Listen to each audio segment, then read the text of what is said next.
श्रील प्रभुपाद की जय। जय श्री राधा कुंज बिहारी भगवान की जय।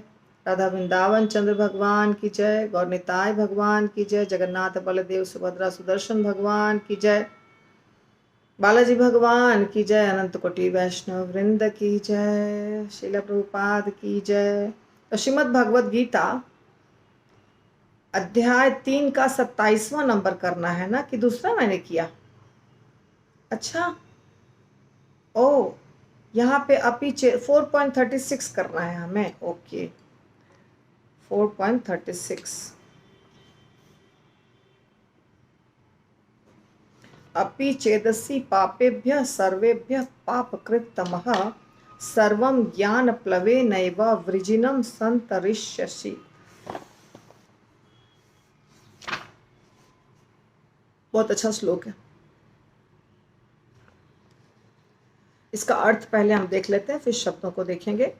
यदि तुम्हें समस्त पापियों में भी सर्वाधिक पापी समझा जाए तो भी तुम दिव्य ज्ञान रूपी नाव में स्थित होकर दुख सागर को पार करने में समर्थ होगे।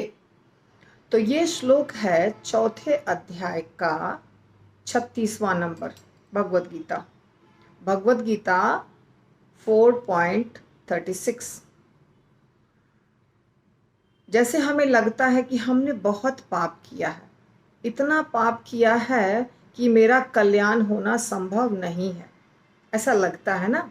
हम लोग सब तो पाप करते ही रहते हैं। तो अभी हम पाप करते हैं थोड़ा सा, पर हमने कई जन्मों में बहुत सारे पाप भी किए हैं। तो हमें लगता है इतना पाप इतना पाप, अभी क्या करें, कुछ उपाय नहीं है, हमारा कल्याण हो नहीं सकता है। इसलिए भगवान कह रहे हैं, यदि कोई बहुत बहुत बहुत ज़्यादा पाप भी किया है, सबसे बड़ा पापी भी है अगर कोई, अपि चेतसि पापेभ्यः सर्वेभ्यः पापकृत्तमः, जितने भी पापी हैं उसमें सबसे बड़ा पापी यदि कोई है, सर्वेभ्यः यानी समस्त, पापकृत्तमः सर्वाधिक पापी, पापियों, पापेभ्यः पापियों से भी बड़ा, सब पापियों से सबसे बड़ा पापी यदि तुम हो तो भी, सर्वं ज्ञान प्लवेनैव, सर्वं ज्ञान प्लवेन यानी दिव्य ज्ञान की नाव। सर्वम का मतलब नहीं, ज्ञान प्लवेनैव यानी प्लवेनैव यानी दिव्य ज्ञान की नाव। तो वृजिनम संतरिष्यसि, वृजिनम यानी दुखों का सागर। जो हम जिस दुनिया में रह रहे हैं ये दुखों का सागर है। इस सागर से बाहर हम निकलेंगे यदि हमें ज्ञान होगा प्राप्त। अज्ञानता से बाहर निकलेंगे, ज्ञान प्राप्त होगा। और वो ज्ञान कैसा ज्ञान होना चाहिए? भगवद गीता का ज्ञान। इस ज्ञान को यदि हम प्राप्त करते हैं तो इस दुख रूपी सागर से, दुखों के सागर से बाहर निकल सकते हैं, संभव है। समस्त पापियों में भी सबसे बड़ा कोई पापी हो तो भी वो इस दुखों के सागर से बाहर निकल सकता है यदि भगवत गीता का ज्ञान उसने प्राप्त किया है। तो यहाँ पे ज्ञान लिखा है ना, ज्ञान प्लवेन, ज्ञान प्लवेन एव, दिव्य ज्ञान रूपी नाव। दिव्य ज्ञान यानी भगवत गीता एक नाव है, श्रीमद् भागवतम एक नाव है। ये दिव्य ज्ञान रूपी नाव है, इस पे चढ़ के हम इस भौतिक दुनिया से बाहर निकल सकते हैं। इस पर चढ़ के यानी इस ज्ञान को प्राप्त करके अपने जीवन में उतार करके। तो यदि हम बहुत बड़े पापी भी हैं तो भी डरने की कोई आवश्यकता नहीं है। हमें भगवत गीता रोज सुनना चाहिए, पढ़ना चाहिए, और इसमें जो भगवान बता रहे हैं उसको अपने जीवन में उतारना चाहिए।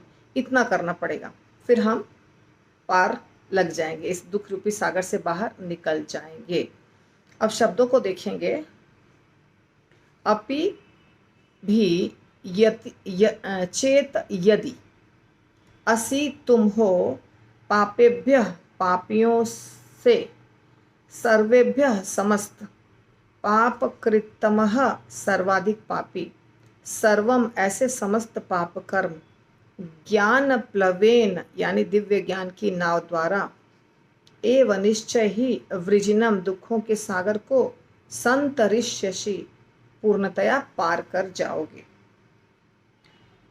तो शब्द जो है, एक शब्द जो मुश्किल है वो है ज्ञान प्लवेन एव। ज्ञान प्लवेन एव 3 शब्दों को मिला करके बनाया गया है। ज्ञान प्लवेनैव ऐसा बोलेंगे। वृजिनम, वृजिनम का मतलब दुखों का सागर, वृजिनम। संतरिष्यसि एक ही शब्द है, थोड़ा सा बड़ा है, यानी पार कर जाओगे, तर जाओगे। तरिष्यसि, संतरिष्यसि। और पापकृतमः, पापकृतमः यानी सर्वाधिक पापी।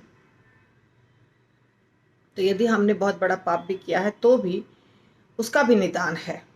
भगवद गीता का पठन पाठन, अध्ययन, श्रवणम, कीर्तनम, उच्चारण करो, बोलो, पढ़ो, लिखो, ज्ञान प्राप्त करो।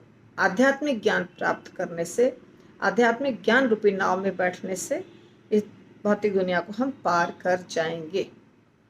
अपि चेदसि पापेभ्यः सर्वेभ्यः पापकृत्तमः सर्वं ज्ञानप्लवेनैव वृजिनं संतरिष्यसि। ये है इसका उच्चारण। अब हम सीखेंगे कैसे इसको बोलना है।